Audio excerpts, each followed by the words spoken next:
내가 기도했더니, 한나가 말합니다. 내가 기도했더니 하나님께서 내 기도를 들어주셨다는 겁니다. 여러분이 기도하면 하나님은 반드시 들어주십니다. 그런데 한나는 기도의 응답을 받은 이후에 오늘 읽은 28절에 보니까 그러므로 나도 그를 여호와께 드리며 그의 평생을 하나님께 드리나이다. 자, 우리 한번 따라할까요? 평생을 드리는 멋진 인생. 한순간이 아니에요. 평생이에요. 평생. 평생을 하나님께 드린다는 거예요. 오늘 말씀의 제목은 독특합니다. 예, 하나님입니다. 우리 한번 따라할까요? 예, 예, 하나님. 예, 하나님입니다. 저는 한 주 내내 오늘 주일 여러분을 만나 전해야 될 말씀을 묵상하고 고민하면서 이틀간 꼬박 투자를 해가지고 설교 준비를 어느 정도 했습니다. 다 끝냈습니다. 주보 다 나갔습니다. 인쇄 다 끝났습니다. 그런데 하나님께서 야, 설교 바꿔라. 내 마음에 너무 부담이 돼. 야, 하나님, 내가 설교를 그래 못해요. 바꿔야 된다. 예? 설교 바꿔. 내 마음이 너무너무 부담이 되어서 우리 집사람한테 여보, 설교를 바꿔버려?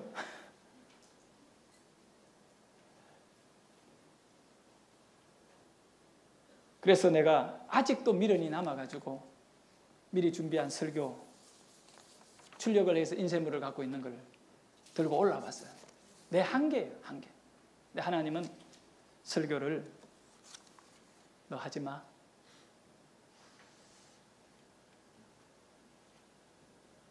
예, 하나님. 그럴게요. 그리고 어제 오후에 우리 영상실 담당 간사에게 설교 본문 바뀌어졌어요. 설교 제목은 예, 하나님이에요. 지금 내가 여기 있었습니다. 여러분, 1866년 9월 2일 평양 대동강 강 위에 한 척의 외국 상선이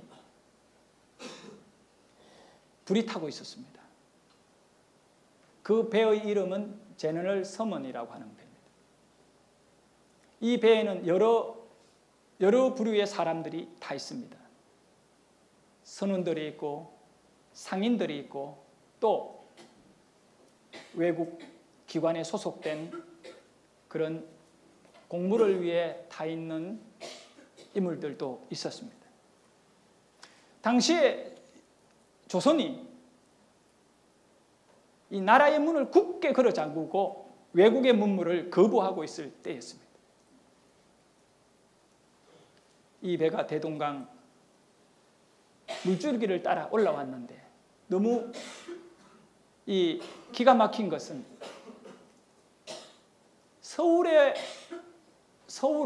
서울에 오려고 하는 목적을 세우고 가다가 대동강으로 들어가게 된 거예요. 한강을 타고 들어와야 되는데 대동강을 타고 들어간 거예요. 관하에서는 그 배를 공격하기 시작했고 그 공격으로 배는 불에 탔는데 그 안에 타 있던 사람들이 물로 뛰어들어서 이제 대동강 백사장 위로 올라오기 시작했습니다. 그 가운데에 중국 선교사로 있던 영국에서 파송받은 토마스라고 하는 선교사가 있었습니다. 그 선교사는 중국에서 조선인을 만나고 아직 조선에는 교회도 없고 예수 믿는 사람이 단 한 명도 없다는 얘기를 듣고 그러면 내가 조선에 가서 복음을 전해야 된다. 문제는 아직도 조선은 문을 걸어 잠그고 누구도 받아들이지 않고 있다는 사실. 성경을 많이 준비해서 그것을 가지고 조선에 들어왔는데 자기가 타고 온 배가 불에 탄 겁니다. 그래서 짊어질 수 있는 만큼 성경을 짊어지고 무트로 뛰어들인 겁니다.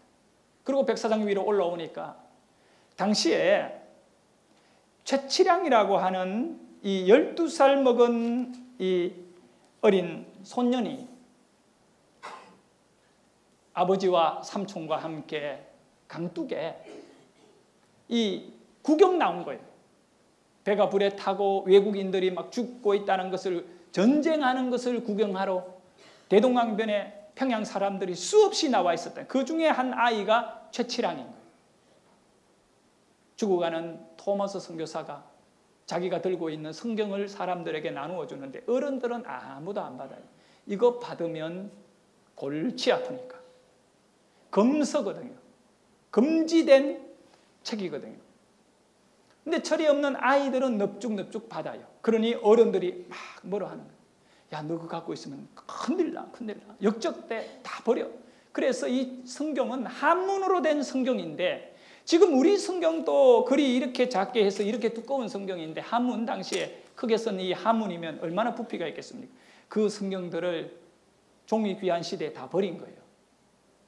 최치량이라는 12살 먹은 이 아이는 성경을 한 권 받고, 한 권 더 주세요 해서 토마스에게 한 권 더 받고, 또 가다가 다른 아이가 버려놨는 성경을 또 주시고, 3권을 가슴에 안고 간 거예요. 어디로 갔느냐 하면 먼 친척이 되는 박영식이라고 하는, 당시에 그 평양의 영문주사, 오늘 경찰서의 파출소 소장쯤 되는 인물입니다. 그 사람에게 주면서, 아재, 내가 이 책을 주셨어요. 저기 올려놔. 탁자 위에 그냥 올려놓고. 근데 이제 이 박영식, 그러고 이 최치량은 자기 집으로 갔어요. 문제는 박영식이가 이 검서니까 그냥 이 불에 태우든 버리든 이렇게 이제 하려고 생각하고 이제 관심도 없죠. 근데 자기 집을 개화집으로 기역자로 크게 지은 거예요. 문제는 이 도배를 안 하고 흙으로 가지고 이렇게 벽만 만들어졌는데, 가만히 보니까 이 금서인 이 책을 도배지로 쓰면 너무 좋겠다는 거예요. 질도 좋고. 그래서 방들에 이 3권의 성경을 일일이 뜯어서 풀어서 그것을 갖고 방 전체 도배를 했어요.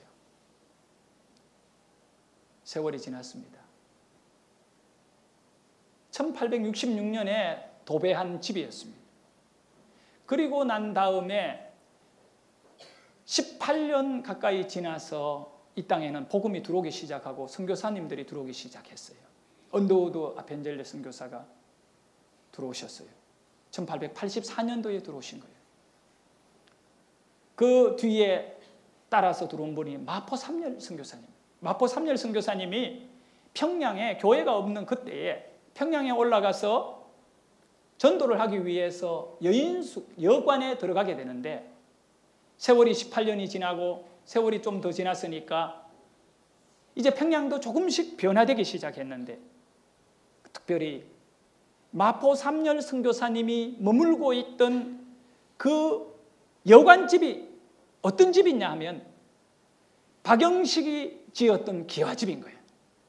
그 집이 세월이 흐르면서 여관집으로 바뀌어졌는데, 마포 삼열이 첫날 방에 들어가서 짐을 푸는 순간에 기겁을 한 거예요.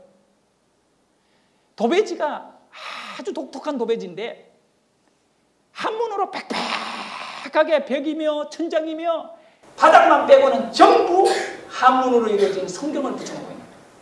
빛바랜 백지의 한문 성경. 이 박영식이가 자기 집에 성경을 갖고 도배를 해놓고 누워가지고 베개를 베고 딱 누워가 고개를 돌리면 하나님이 세상을 이처럼 사랑하사 독생자를 주셨으니, 또 천장을 향하여 바라보면 회개하라, 천국이 가까웠느니라. 그리고 또 이쪽으로 보면 주 예수를 믿어라, 그리하면 너와 내 집에 구원이 이르리라. 이거를 10년이 넘도록 본 거예요. 그리고 그 여관이 만들어질 때에는 어떻게 만들어졌느냐, 12살 어린 최치량이가 지금이 18년이 지났으니까 얼마나 또 많이 컸겠어요. 최치량이가 투자를 해가지고 자기하고 먼 친척인 박영식이하고 동업으로 여관을 시작하는 거예요.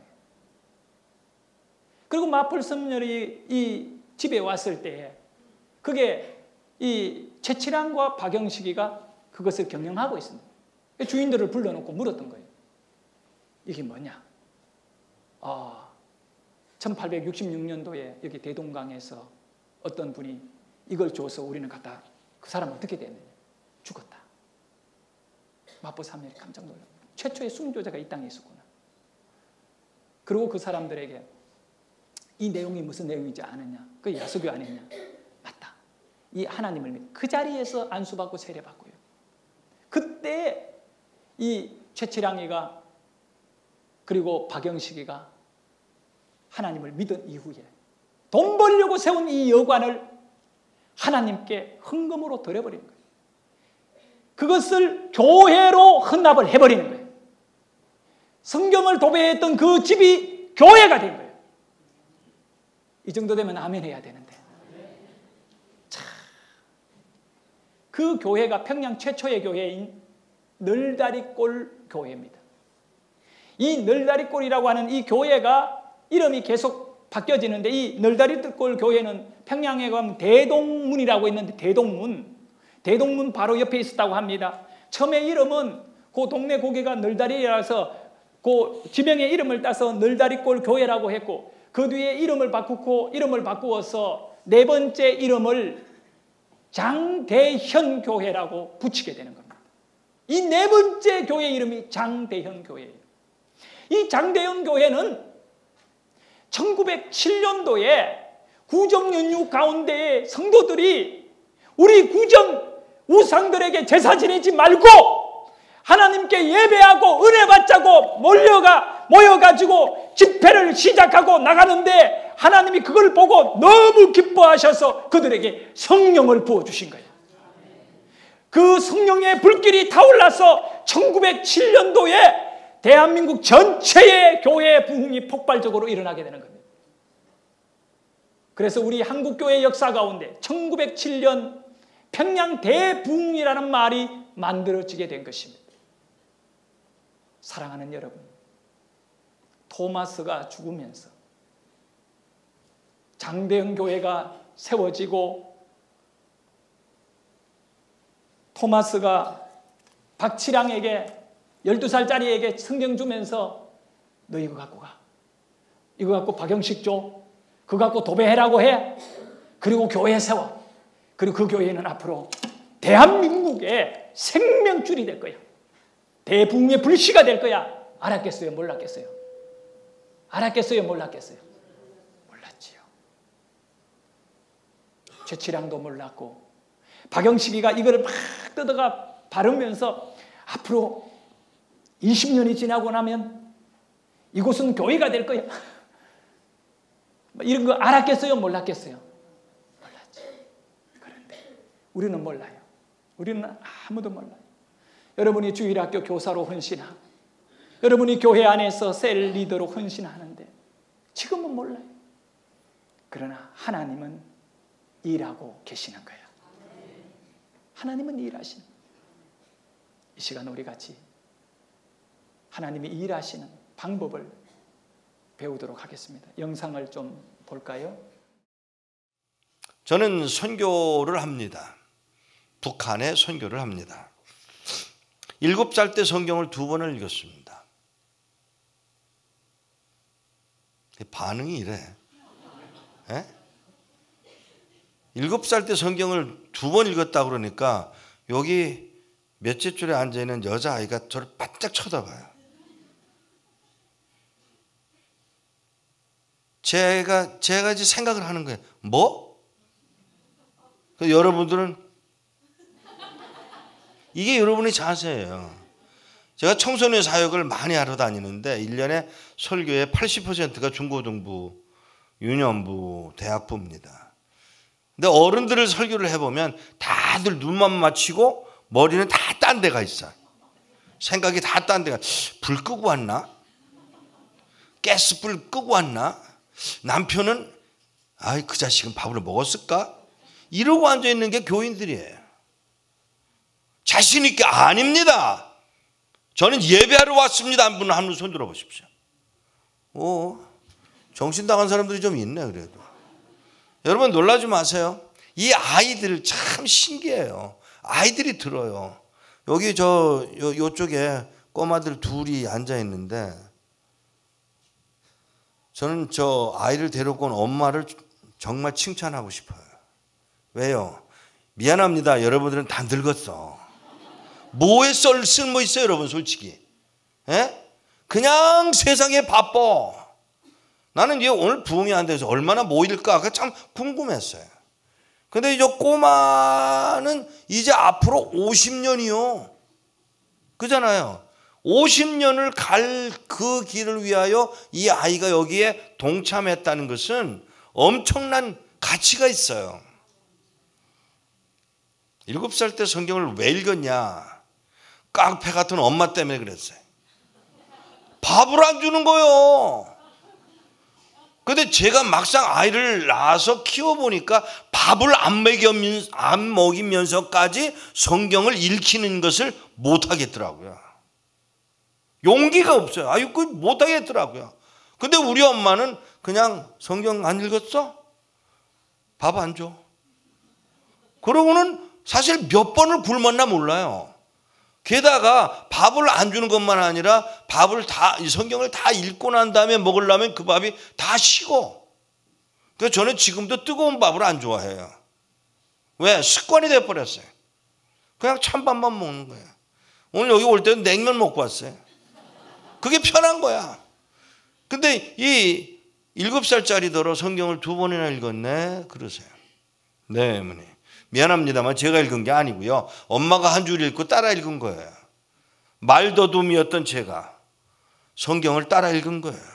그런데 어느 날 성경 2번 읽었다고 칭찬하시면서 하시는 말씀이 예, 어머니. 제가 이제 사흘 동안 계속해서 하는 말이 한마디입니다. 그걸 여러분이 발견해내셔야 돼요.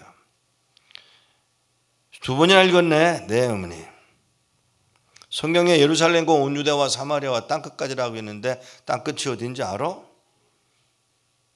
모르는데요. 몰라? 엄마는 설명을 하셔야 되잖아요. 땅끝은 어디야?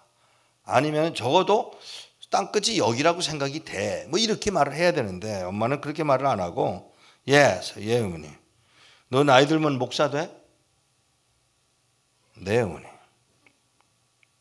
엄마하고 싸울 하나도 의미가 없어요. 엄마하고 싸워서 이기는 법도 없고요. 되는 법도 없고요. 하나님이 기뻐도 안 하고요. 네, 어머니. 그랬더니 어머니가 뭐라고 하시냐면 목사 되면 갈 나라가 있다? 어딘데? 그렇게 물으면 불순종이에요. 아시겠어요, 여러분? 여러분이 미안하지만 이걸 놓치는 거예요. 여러분의 자녀들, 여기 엄마들한테 물어봅니다. 남편이 부르면 예 또는 네라고 대답하는 분 손 들어보세요. 둘. 나머지는 뭐? 남편이 불렀는데 뭐? 나 바빠. 이게 여러분의 답이에요. No. 예 그러셔요. 그래야 그 새끼가 네 그래요. 이 말을 잘 들으셔야 돼요. 사무엘이 나이 많아야 7, 8이었을 거예요. 왜냐하면 12살부터는 성인 취급받던 때니까 7, 8 젖을 뗐다 그러니까 2살, 3살은 아니었을 거고 그럼 7, 8 중간 잡아 7, 8살 때에 소 3마리를 집어주면서 가자. 잘 들으세요. 가자. 그러니까 이 사무엘이 그 소 3마리를 끌고 가. 이게 성경적으로 근거가 있는가를 알고 싶어서 제가 예루살렘에 전화를 걸었어요. 나 히브리어 모르는 거 알지 너? 예. 거기 소 3마리 끌고 간 거 분명하냐? 물론이죠. 라마에서 실로까지 자동차로 45분 거리예요. 거기를 7, 8살짜리가 소 3마리를 끌고 걸어갔다. 이거 아셔야 돼요, 여러분. 그냥 끌고 가는 거 아니에요. 한나의 모습 속에서 순종하는 모습을 엄마에게서 전수받은 누구? 사무엘이 그대로 하는 거예요. 더 놀라지 마셔야 할 것은 그 가는 집이 엘리라는 집이 엘리 제사장의 삶이 복되고 아름답고 거룩하고 칭찬받는 사람이 아니었음을 기억하셔야 해요. 게다가 그 집의 두 아들은 아주 망나니 같은 아들들이었는데 거기에 누구를? 사무엘을 갖다 맡긴다는 사실이에요. 여러분이 세상에 여러분의 자녀들을 내놓을 수가 있으십니까? 근데 그 중에 이 한나의 머릿속에 뭐가 있냐면 주관자가 누구라고 하는 사실을 이 사무엘의 엄마 한나는 알기에 그 아들을 데리고 가서 그 집에 그 제사장의 집에 맡깁니다. 더 놀라운 사실은 사무엘아 사무엘아 부르는 소리에 이 사무엘이 예 제사장님 하고 뛰어 일어나. 사무엘이 제사장 엘리에게 가서 제사장님 부르셨어요. 아니다, 나 안 불렀다. 가서 자거라 네 제사장님. 그리고 돌아갑니다. 또 한 번 그런 일이 있고 세 번째까지 그런 일이 벌어진 다음에 세 번째 가서야 엘리가 하나님이 너 부르는 것 같다. 이번에 부르시거든. 하나님 내가 여기 있습니다. 말씀하옵소서 종이 듣겠나이다. 라고 대답해 네 제사장님. 여기에 나오는 부분을 잘 들으세요. 제사장에게 나아가는 아니요 제사장에 맡겨진 사무엘의 삶 속에서 끊임없이 발견되는 언어가 뭐냐 하면 예 어머니, 예 제사장님, 예 하나님이에요. 미안합니다. 우리는 그렇게 살질 않아. 우리는 내 멋대로 살아. 내 뜻대로 살아. 아니올시다. 아니에요. 우리 뜻대로 사는 게 아니에요. 하나님 뜻대로 사셔야 돼요. 아멘은 잘해. 알아요, 여러분. 아멘은 해야지. 하지만 여러분 남편한테 네를 안 하면 여러분 마음대로 사는 거예요. 남편이 자격이 있어서 예 하는 줄 아십니까? 아브라함이 얼마나 훌륭해서 아브라함에게 그런 이야기를 한 줄 아십니까? 아니요. 아브라함에게 예 하고 또 남편인 아브라함에게 주인이라고 부를 만큼의 자리에 간 줄 아십니까? 그는 자랑스러운 인간이 아니었습니다. 아브라함 별 볼 일 없는 인간이에요. 그런데 하나님이 요구하시는 것이기에 예라고 하는 거예요. 원수까지는 가지 말더라도요 남편이나 제대로 대해. 제가 아까 이 얘기를 조금 했어요. 무슨 얘기인가 하면 제가 다른 교회 거룩한 빛 광성교회 그 교회에서 거기 모인 여자분들한테 야단을 얼마나 쳤나 몰라.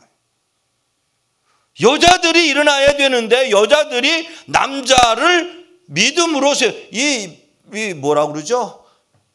남자를 돕는 배필이라는 단어가 뭔지 아세요? 밥 해주라는 거 아니에요. 밥은 안 해줘도 돼. 미안합니다. 빨래는 안 해줘도 돼. 그럼 뭐 하라는 얘기냐고요? 남편으로 하나님 앞에 가까이 갈 수 있도록 돕는 일을 하는 일이 여자의 역할이에요. 그건 안 하고 하와가 하는 짓이 뭐예요? 끌어내려서 지옥으로 같이 가겠다는 거 아니에요. 야, 이 새끼야. 저 사람은 공부도 너보다 못했는데 저 사람은 돈을 잘 버는데 왜 너는 그 모양이야? 뻔뻔하게 생겨가지고. 이게 여러분 아니에요? 지나쳤나요? 솔직하게 가자고요. 이게 우리예요. 이게 우리예요. 사무엘이 그날 밤에 하나님의 음성을 듣고 그 다음 날 아침 엘리 제사장이 묻습니다. 하나님 뭐라고 그러시던 말해. 말 안 하면 화를 내가 받을 거야. 그리고 네가 화 받도록 내가 기도할 거야. 라고 말하는 엘리의 말 때문에가 아니라 예 하고 다 일러 드립니다. 그의 삶은 엄마에게, 엘리 제사장에게, 그리고 하나님에게 이어져가는 한 가지 순종. 엄마가 저에게 너 갈 나라가 있어. 어딘데? 아니요. 아브라함에게 떠나라. 하나님이 말씀하시니까 아브라함이 어딘데요? 거기는 무슨 말을 하나요? 뭐 먹고 사나요? 얼마나 먼가요? 그놈들은 키가 큰가요? 이런 질문하지 않아요. 네, 하나님. 우리 지금 이 교회에게 필요한 게 뭔 줄 아세요? 바로 이거예요. 예, 하나님 할 수 있는 사람. 사랑하는 여러분, 엄마가 절더러 소련, 몽고, 중공 세 마디 하시고 얼굴을 돌리시길래 제가 쪼르르 돌아가서 엄마 얼굴을 이렇게 올려다보는데 울고 계시더라고요. 엄마 왜 울어? 그러면 안 돼요. 그건 불순종이에요. 아무 소리 안 하고 돌아가서 여기 서서 가만히 서 있는데 예 하고 저를 쳐다보는데 눈물이 흐르는 채로 저보고 하신 말씀. 예 어머니. 북한 가? 7살이에요. 북한 가? 네 어머니. 2년이 지나고 5년이 지나고 7년이 지나고 10년이 지난 어느 날 1962년인데 네 어머니. 우리나라 여권 가지고 북한 가겠냐? 못 갑니다 어머니. 못 가? 네. 그러니까 북한 못 가니까 미국 가라고. 미국 가서 미국 시민권 받으면 북한 선교할 수 있어. 네 어머니. 여러분 제 나이에 해당하는 분들이 여기 계시겠지만 그 당시에 1962년은 여권을 낸다는 것 자체가 불가능했던 때입니다.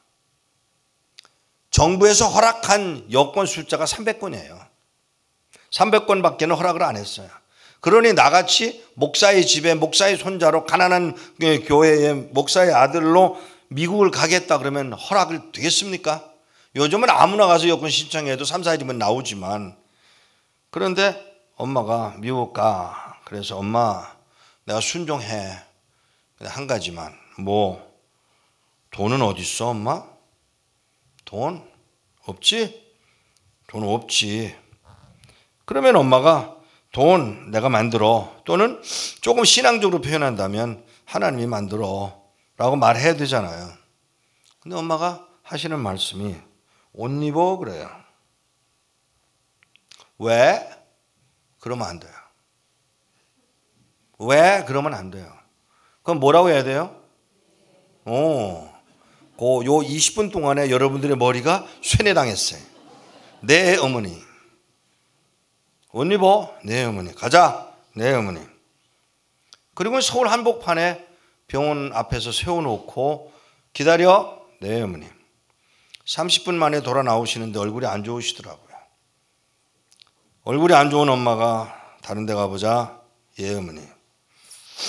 병원 4개를 거치고 집으로 돌아오는 길에 전차 안에서 엄마가 하시는 말씀이 나 병원에 왜 갔다는지 아니? 몰라요 어머니. 알고 싶지 않니? 몰라도 돼요 어머니. 왜? 하라는 대로 할 거니까요.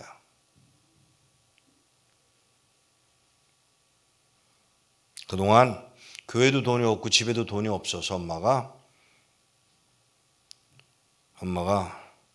피 뽑아 팔아서 그 돈으로 쌀 사다가 거지들 밥해 먹였어. 근데 너 미국 보내려니까 피 뽑아 팔아가지고 돈이 안 돼. 아시는 분들이 있겠지만 그 당시에 미국 가는 비행기 표가 집 한 채 값이었습니다. 그렇게 한국의 경제가 낮았던 거예요. 근데 엄마가 지금 하시는 말씀이 돈이 안 돼. 그래서 엄마가 너 미국 보내서 미국 시민권 가지고 북한에 가게 하기 위해서 눈 뽑아 팔려고 갔었어. 제가 뭐라고 그랬는지 아세요? 미쳤어 엄마? 미쳤다.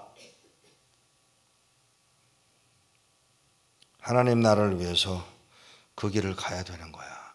죽어도 가야 돼. 네, 어머님. 그게 다예요. 거기에 무슨 다른 설명이 필요가 없는 거예요. 집으로 돌아왔고 엄마는 예배당으로 들어가셨고 저는 변소 가려고 가다가 변소 가는 길에 엄마의 기도 소리가 너무 이상해서 뛰어 예배당으로 들어가서 앞에서 무릎 꿇고 기도하는 엄마 뒤에 서서 들으니까 하나님 나라를 위해서 내가 내놓을 게 아무것도 없습니다. 그리고 나라와 민족을 위해서도 내가 드릴 게 아무것도 없습니다. 우리 아들 미국 보내려고 눈 뽑아 팔려고 갔더니 눈 뽑는 비용이 더 든답니다, 하나님. 그리고 눈알 살 사람이 없답니다. 그리고 우시는 거예요. 그 우시는 어머니의 어깨 위에 제가 손을 얹어놓고 엄마 왔어? 네. 나 미국 어떻게든지 갈게. 약속 지켜? 네, 어머니. 뒤로 돌아서서 나가는데 엄마가 예 어머니. 평양 가거들랑 돌아오지 마라. 거기서 죽어. 거기서 묻혀. 네, 어머니. 자, 물어보십시다. 하나님 앞에 헌신하고 하나님 앞에 내 모든 걸 들여서 하나님 앞에 바치려고 하면 그날부터 모든 일이 풀린다고 믿는 사람 손 들어보세요.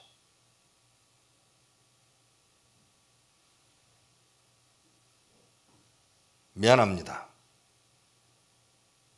내가 결심한 것이지 내가 뭘 하겠다는 것이지 하나님이 거기에 맞아떨어지는 답을 갖고 있는 것이 아닐 경우가 대부분이더라는 거죠. 그죠? 이게 답이에요. 내 뜻이 이루어지는 게 아니고요. 아버지의 뜻이 이루어지는 것입니다. 점점 질문이 요상해지죠.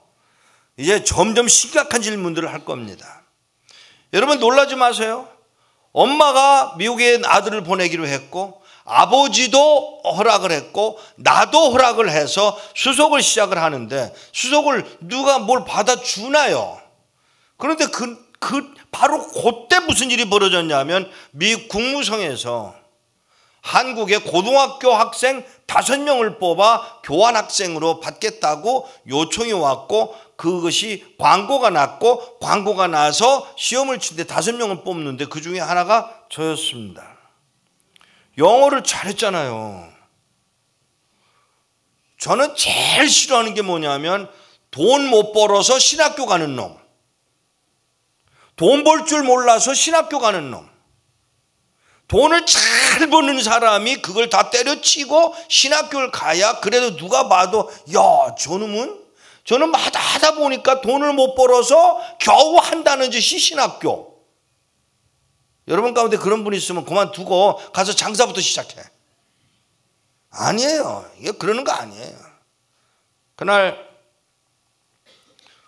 수속을 시작했어요. 영어 잘했어요. 중학교 3학년 때 영어 통역을 했으니까. 머리가 나빠야 말이지. 머리가 나쁘지 않은 증거를 제가 댈게요. 여기다가 전화번호 1500개를 써서 저한테 이렇게 보여주면 딱 보고 1500개를 몽땅 기억할 수 있는 머리. 영어 단어 600단어를 한꺼번에 그냥 외워낼 수 있는 기능. 책은 600페이지를 스캔해가지고 메모리할 수 있는 메모리 카드. 이게 저예요. 뭐가 부족해요? 그런데 하나님은 그걸로 쓰는 게 아니더라고요. 그거 아는 거 가지고 있는 지식, 능력 아무런 의미가 없어요. 천재가 이 세상을 바꾸는 게 아니에요. 기계는 만들지 모르지만 영혼 구원은 안 돼. 미안합니다. 그걸로는 안 되는 거예요.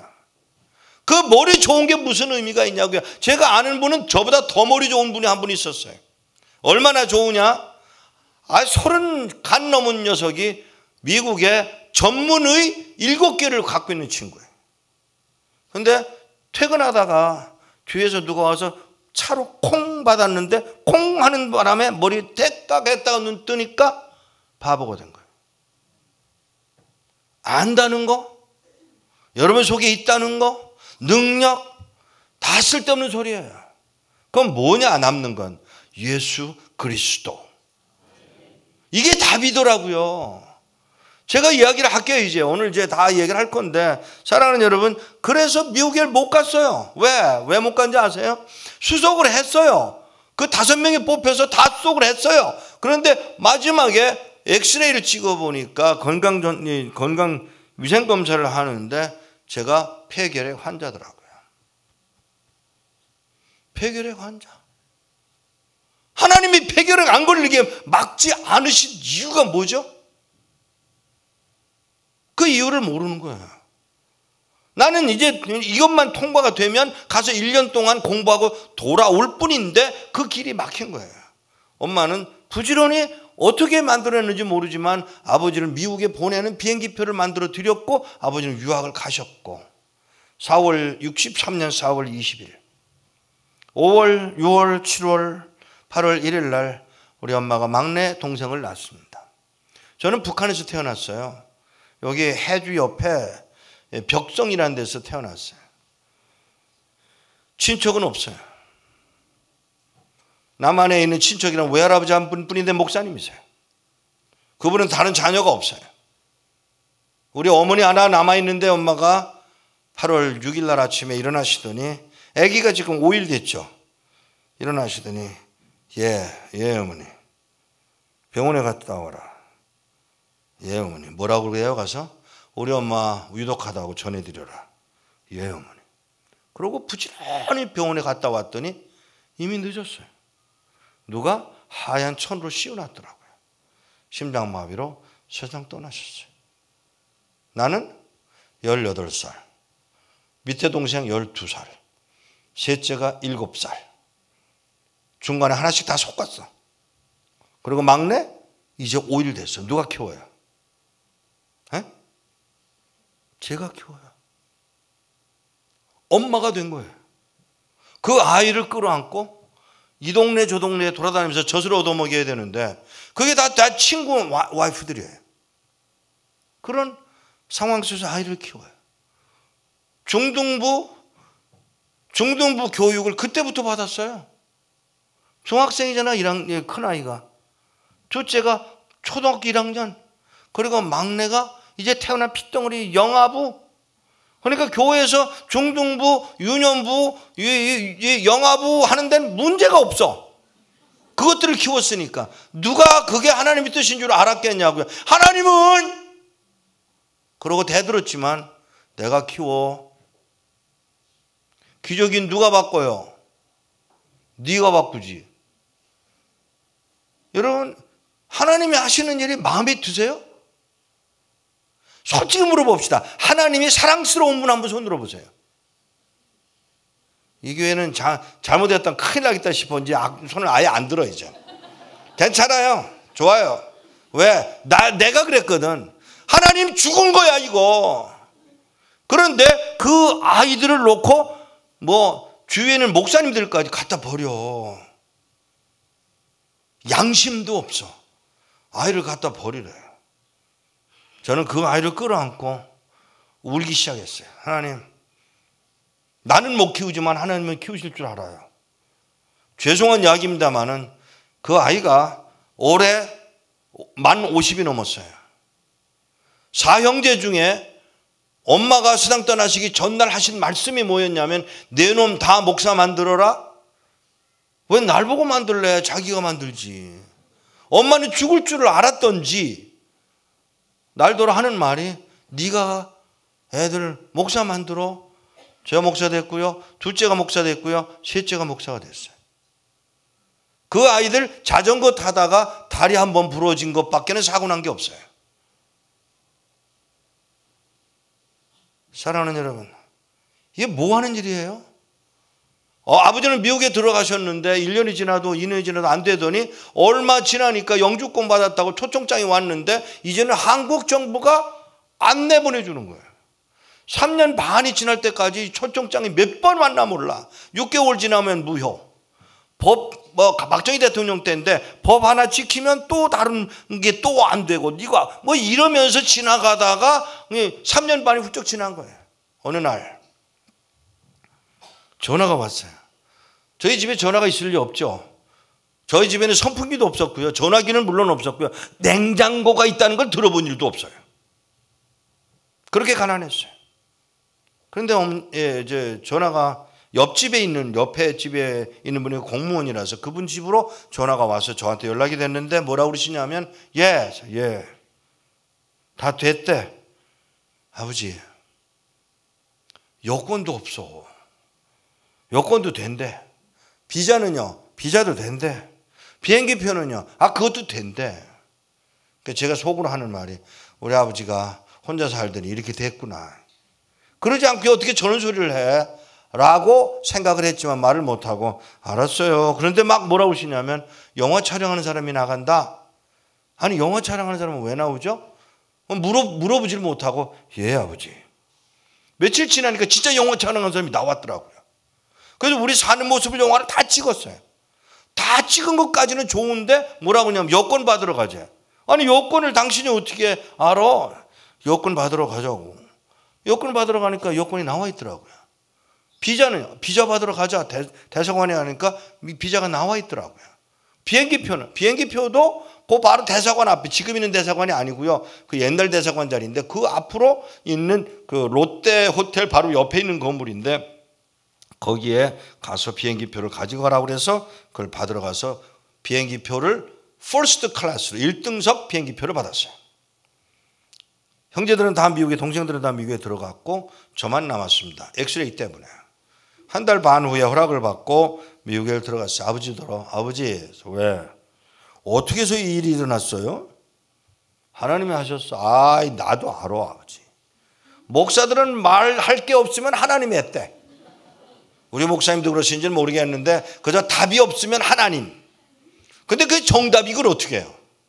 아버지 그러지 말고 어떻게 일이 일어났느냐고요. 그랬더니 어느 날 그 전화한 날 있지? 네, 그날 그 우리 도와주던 그 선교사 아니? 알죠?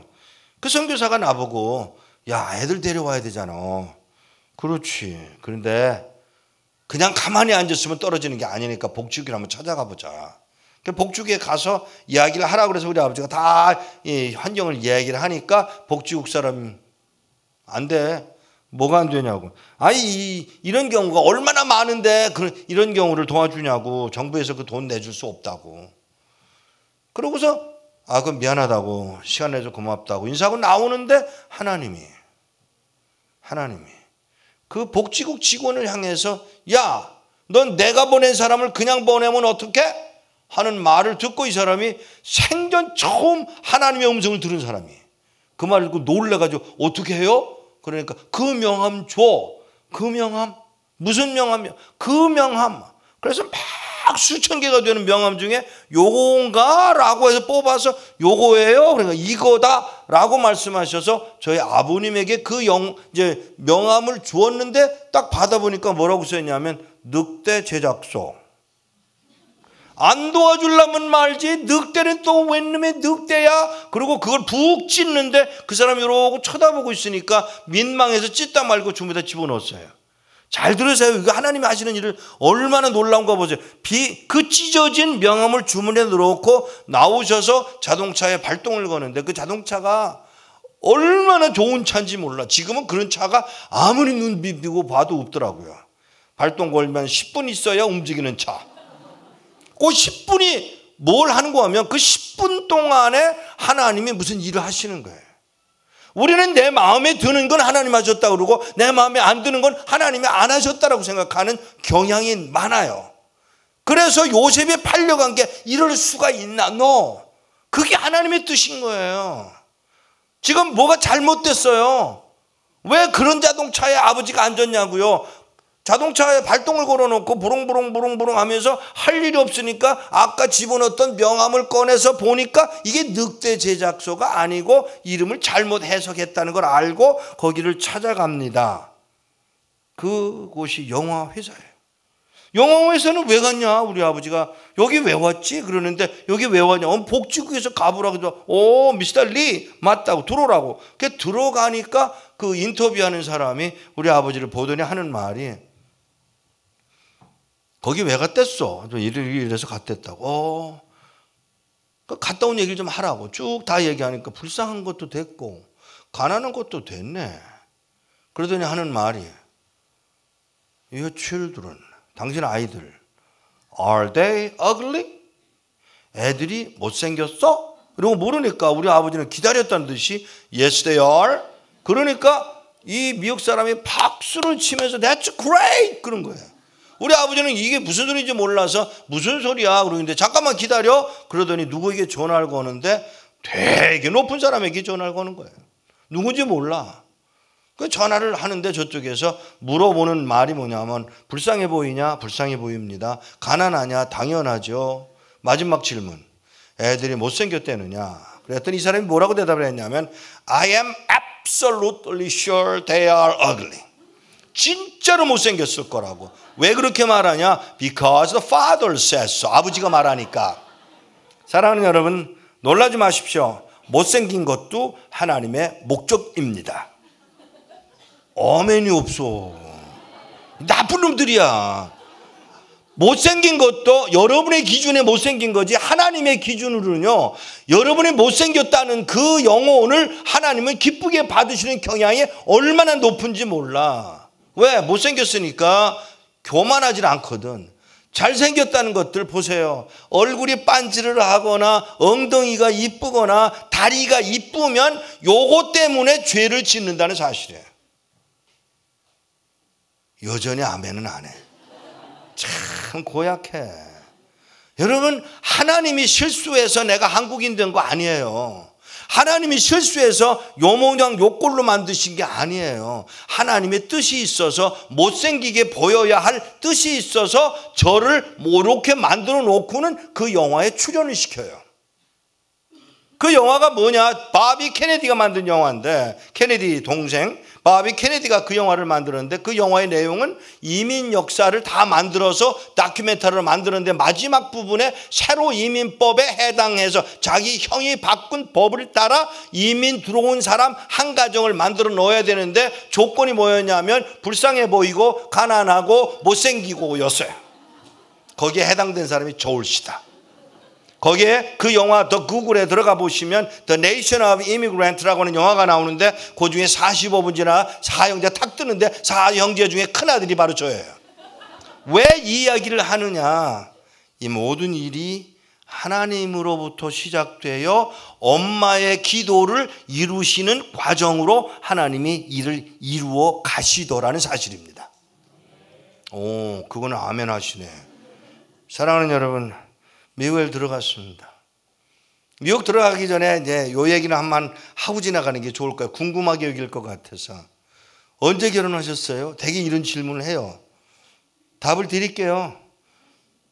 우리 엄마가 무릎 꿇고 앉아 기도하던 그 자리에서 기도회가 열렸는데, 기도회를 하는데 엄마가 나보고 뭐라고 하면, 예 어머니, 너 예배 저 권사님 예배 인도 끝나고 나면 너 간증해라. 아야, 말더듬이인 제가 간증을 얼마나 잘하겠습니까? 땀을 줄줄 흘리면서 간증을 다 끝내고 났는데 아무래도 우리 엄마 마음에 안 들 것 같아. 그래서 꾀를 써서 엄마 왜? 엄마 거기 웬 여자아이가 와서 앉았대? 봤니? 예. 마음에 드냐? 엄마 나 18살이야. 걔는 중학교 3학년쯤밖에 안 보이던데. 그랬더니 하시는 말씀이 결혼해? 그럼 제가 뭐라고 대답해야 돼요? 오, 제대로 훈련됐다. 네 어머니. 그래서 결혼을 했어요.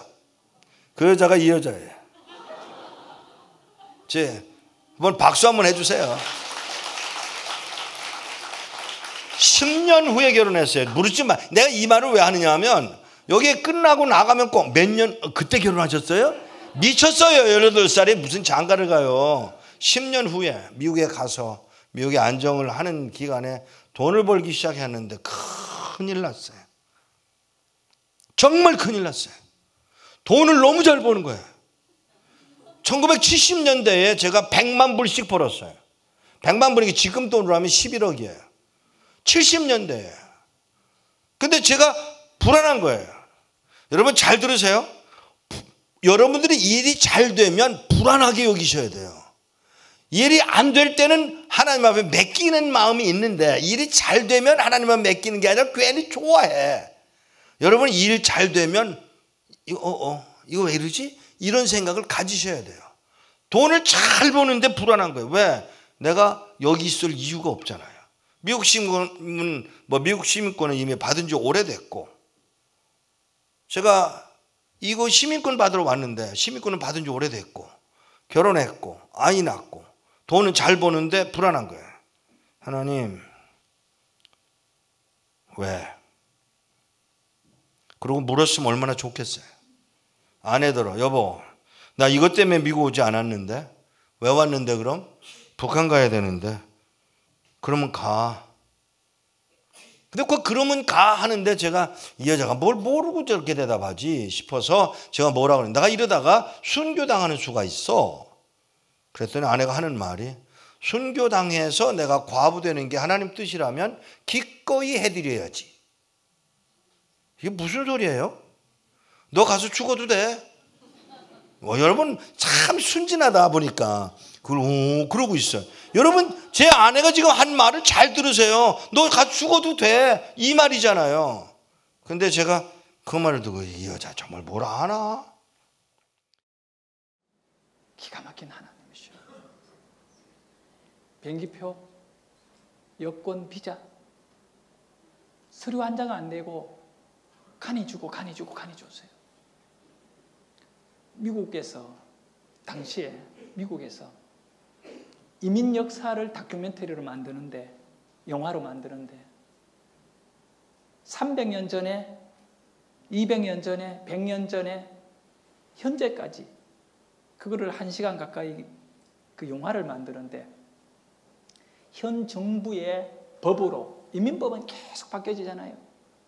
뭐 옛날에는 그냥 콜럼버스가 배 타고 그냥 들어왔지만, 그 당시에는 이민법이 또 바뀌어져 가지고 현 정부의 법으로, 케네디가 만든 법으로 이민을 오는 마지막 한 가정을 다루어야 되는데, 그 가정을 찾다가 못 찾고 어려움에 빠져 있는데, 미국에 있는 아버지가, 목사인 아버지가 미국 복지부에 가서 내 어려우니까 내 자식들 좀 들어올 수 있도록 길 열어달라고 하니까, 미국 정부가 그런 데까지 성경 쓸 수 없습니다 하고 돌려보낸 거예요. 그 아버지가 돌아 나오는데 하나님이 그 복지부 직원에게 바로 말하는 거예요.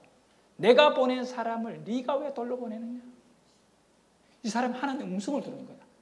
일하다가 아버지는 문 앞에 나가고 있는데 하늘에서 음성이 들린 거예요.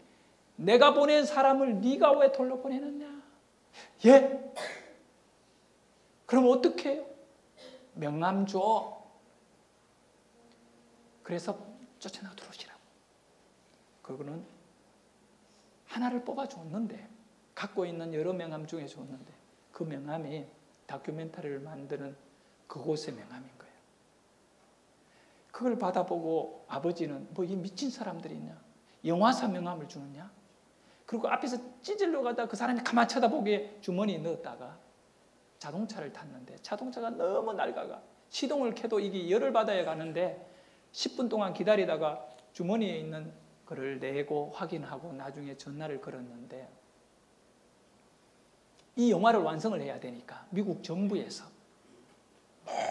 모든 것을 사람 보내고 드리고 해가 다 끝냈는데, 이분이, 이 목사님이 미국으로 가실 때에 동생 3명을 먼저 보내고 나중에 이제 이 폐결핵 문제가 걸려가 나중에 한 달 뒤에 들어가는데, 가족들이 전부 뭘 타고 들어갔냐면 그 당시에 1등석을 타고 들어간 거예요. 이 다음에 이분이 목사가 되고, 목사가 되기 전에 미국에 가서 공부를 하고 1년에 돈을, 요즘 돈으로, 그때 돈으로 100만 불이니까 지금 돈으로 10억씩 벌었는데, 그 당시 같으면 100억씩 버는 이런 이 엄청난 인물이 되는데, 하나님이 너 북한 선교회, 이래가지고 그걸 그대로 헌금 다 하고 신학교 가서 목사가 되는 거예요. 그러고는 북한 선교하면서 북한을 들랑달랑하면서 중국에서 잡혀가지고 감옥에 들어가서 전기 고문, 물 고문, 그리고 음식을 열흘 동안 아무것도 안 주고 자기가 눈 똥을 얼어놓고 그거를 뜯어 먹도록 만들어서 전기 고문이 너무 심해가지고 자기가 며칠 있었는지도 모를 정도로, 그리고 그 감옥에서 나올 적에는 기억상실증, 과거에 자기 집이 어딘지 아무것도 기억이 안 나는 기억상실 이 충격을 받아가 기억상실이 걸려요. 나중에 가족들이 주일날 교회 가자. 교회가 어디야? 성경이 뭐야? 아무것도 모르고. 그런데 어느 날 성찬을 참여하는데 그때 미국으로 옮겨졌죠. 이제 한 달쯤 지나서 성찬을 참여하는데 목사님이 이것은 주의 몸이요 하고 떡을 주더래. 미쳤다? 이 기억이 없으니까. 몸이다니 식인종이냐? 이것은 주의 피요. 받아먹고 포도주 피 무슨 피야? 그걸 먹고 딱 났는데 기억이 싹 돌아버린 거예요. 그 다음에는 하나님께, 하나님 왜 그렇게 감옥에 저를 가두고 왜 그렇게 제가 고난을 겪어야 돼요? 그러고는 13년을 중국에 안 갔어요. 성교 포기하고. 근데 14년째 하나님이 너 다시 중국에 가라. 안 가요. 가라. 하나님 알잖아요. 가라. 어디에요? 너가 감옥 갇혔던 그 도시로 가라. 그래서 그 도시로 가요. 비행기에서 내려서 호텔을 딱 잡고 길을 가는데 누가 두 명이 앞에 오다가 옆에 붙는 거예요. 여자 한 명이 붙으면서 선생님 계속 걸으세요. 그때만 해도 중국이 힘들 때예요. 계속 걸으세요. 그러니까 선생님 13년 전에 이 도시에 왔다 갔지요? 예. 선생님 목사님 맞지요? 예. 그럼 당신 날 알아요? 예. 선생님 그때 끌려갈 때 4명이 끌고 갔지요? 그리고 4명이 고문했지요? 자기 생각에 만나면 죽이고 싶은 사람들이거든요. 그런데 당신 누구예요? 그러면서 물은 거예요. 여자에게. 그러니까 그때 끌려갔던 때에 끌고 간 4명 중에 1명이 자기 신랑이라는 거예요. 그래서 바로 물었어요. 그 사람 어디 있어요 지금? 저기 있잖아요. 이 부부가 길을 가다가 우연히 거기서 만난 거야. 그리고 저 사람을 내가 그때 고문했다고 얘기해요. 그래서 막 물은 거예요. 그 사람 지금 뭐 하느냐고 물으니까 목사님 됐어요. 목사님 됐어요. 어떻게 목사가 됐냐면 이 목사님을 고문을 하고 이분들이 일주일에 70명씩 고문을 하는데 지금 수년을 그렇게 하잖아요. 그런데 공산주의에서 반대하는 사람 잡아가 하는데 지금까지 이런 사람을 못 봤다는 거예요. 반항도 안 하고 찬송하고 그냥 충격을 받아가 이분을 석방해주고 그 주일날 그 4명이 동일하게 교회에 나간 거예요. 자기 부인들 데리고 교회에 나간 거예요. 그분은 그전에는 술꾼이었어요. 공안을 하면 술꾼이었는데 술 딱 끊고 그날부로 신앙생활하면서 목사가 된 거예요. 그전에는 자기가 왜 감옥에 갔는지 이유를 몰랐다는 거예요. 그때 하나님이 말씀하시기를 네가 감옥에 간 거는 내가 일하려고 간 거야. 근데 하나님 내가 맞는 것이 일이에요. 근데 그 길을 가다가 하나님이 너 그 도시로 가라 말씀하신 대로 그 도시에 가 길을 가다가 그 자기를 고문한 아내를 옆에서 걸으면서 만났어. 아, 하나님이 그때 그 4명을 변화시키고 그 사람이 목사 되어서 수많은 사람을 전도하고 복음화하고 있구나. 하나님의 일하심을 알게 됐어요. 여러분, 모든 설교 끝났습니다. 제가 여러분에게 마지막으로 말씀드리고 싶은 것은 오늘 오후에 집회 부흥회 있잖아요. 5시에 오셔서 은혜 받으세요. 예? 목사님. 오늘 오후 2시에도 봉사하세요. 주일학교 교사로도 섬기세요. 지금 여러분은 하나님이 아니라 바빠요. 나 어떻게? 하나님께 맡기세요. 기도하겠습니다.